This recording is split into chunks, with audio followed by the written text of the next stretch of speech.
We have an agenda at Imperial College London of net zero pollution, and we would like to see this enacted by policymakers. Much of our infrastructure in the UK, particularly buildings, are quite old, and we know that we need to upgrade these. And thinking about the embodied carbon, the more sustainable option is to upgrade our existing infrastructure.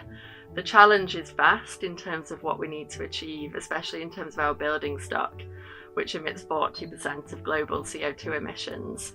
So the context for this research is that by 2050 we need to achieve net zero emissions, and while the UK has a legally binding target of net zero carbon emissions, we believe this should be expanded to include other factors of pollution, and these result from energy, transport, water, and then other sectors connected to each of those.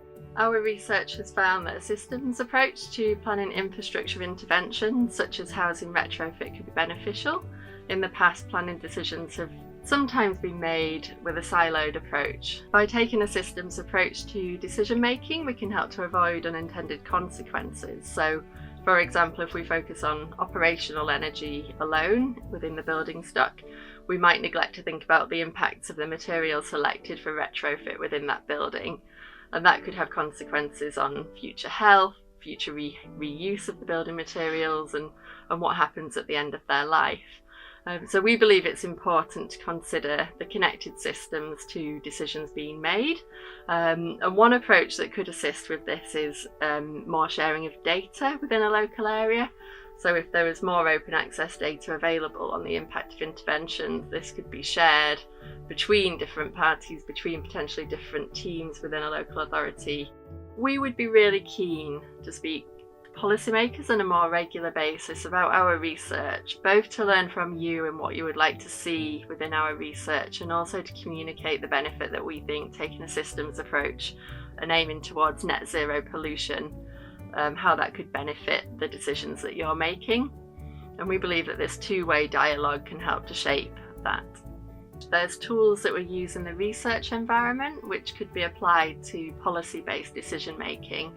And as a research team, we're keen to better engage with policymakers and share these tools and potentially make them open access so that they can be used further afield as well. So building professionals in particular need additional training in order to deliver the net zero targets that we have.